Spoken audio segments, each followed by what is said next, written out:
Right now, 100 million radiation-blasted, flesh-eating flies are raining down over the jungles of Panama to commit a genocide that can never end. Their tiny bodies are rebuilding a wall of flesh that protects an entire continent. This is one of humanity's most successful wars, going on for over 50 years now, fought from Central America to the deserts of Libya. Okay, so what's going on? The unbeatable flesh-eating fly. We need to talk about one of the most terrifying parasites on Earth for a moment. Don't worry, we won't make it too gross. If you want to skip this part, jump to the next chapter. Cochleomya hominivorax, which literally means the man-eater, the New World screwworm fly at home in the Americas.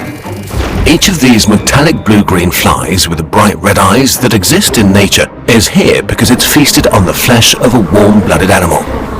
Cochleomya can detect wounds and smell blood across vast distances. If a human, a deer or a squirrel has the tiniest scratch, female screwworm flies will try to lay eggs in the wound. When they hatch, the worms start eating healthy flesh with sharp mandibles, causing horrible wounds, attracting even more flies. In serious cases, the animal will die, or at least be severely weakened. Cochleomya doesn't add anything positive to the world and is a natural enemy of ours. For most of history, this parasite was simply a horrifying fact of life in the Americas. And then, we accidentally created a paradise for them. As farmers introduced millions and millions of cows to the vast expanses of the southern US, screwworms became a catastrophic problem and a source of endless suffering for our defenseless cattle. One outbreak might wipe out herds and lead to cruel, lingering deaths for countless animals in the wild. Traditional pesticides were useless against Cochleomya because you couldn't poison something that lived inside a living animal's flesh.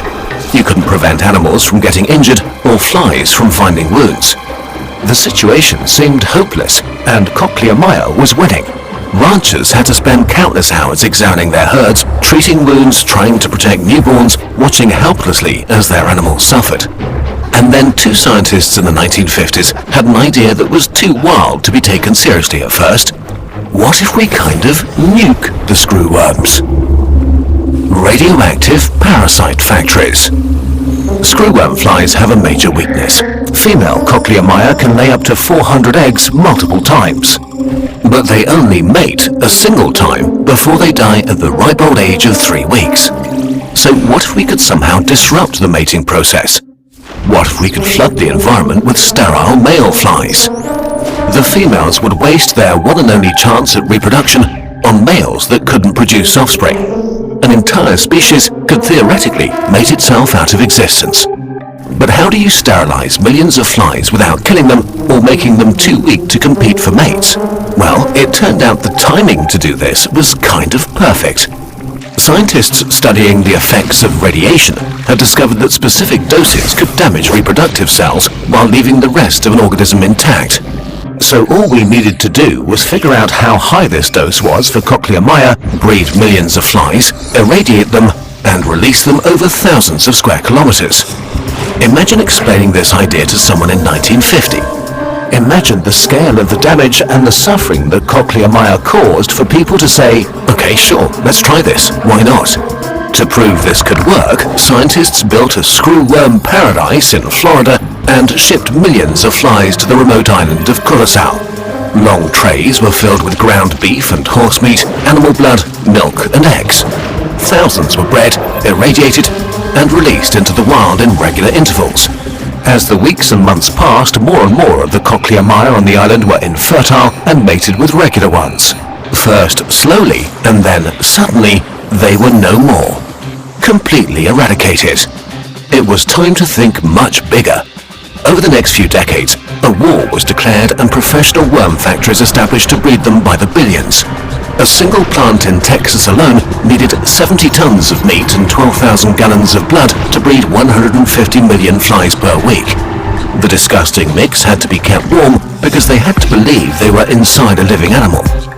This lovely process made the insects smell so bad that airlines initially refused to transport them. Their transport boxes had to be sprayed with cologne just to get them on planes. Bit by bit, in a slow-moving wave of biological warfare, the program eradicated screwworms. first from Florida, then across Texas, through Mexico and into Central America. Every step required billions of sterile flies, massive coordination and unwavering dedication from thousands of workers.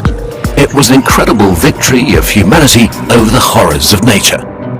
In 1988, the war suddenly became global, and for the first time ever, screwworms escaped to Africa. The stakes were astronomical. If not stopped immediately, flesh-eating Cochleomya could move down the Nile Valley around the North African coast and conquer regions where medical care was scarce or non-existent. The potential suffering was incalculable.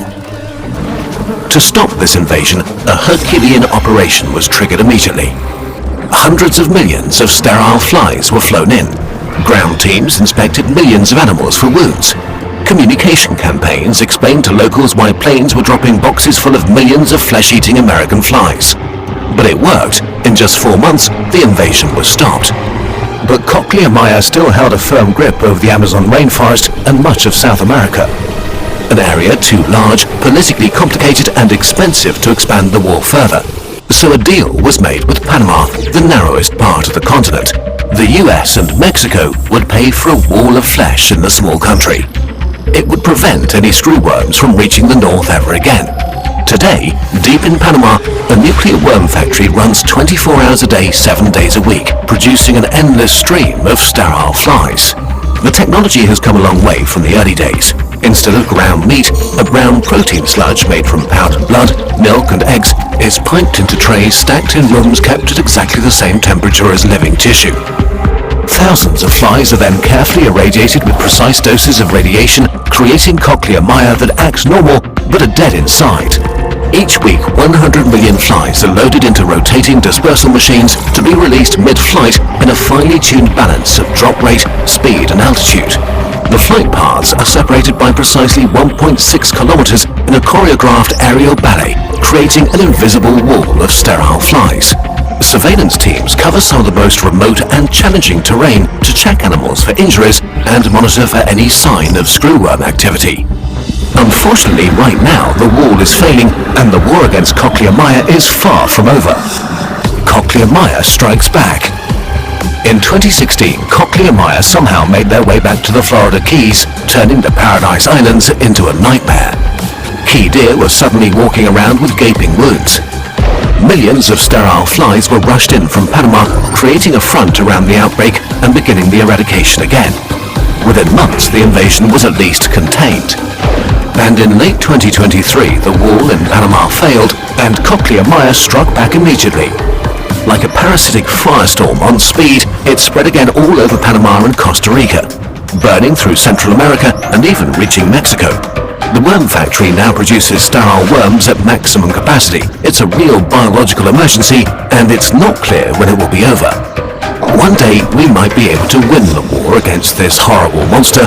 We did so before, and other parasites have been eradicated from much of the world, or even entirely. So if you find yourself in Central America and see a low-flying plane overhead, maybe you're witnessing another day in one of humanity's most unusual wars. A war we can never stop fighting and can't afford to lose.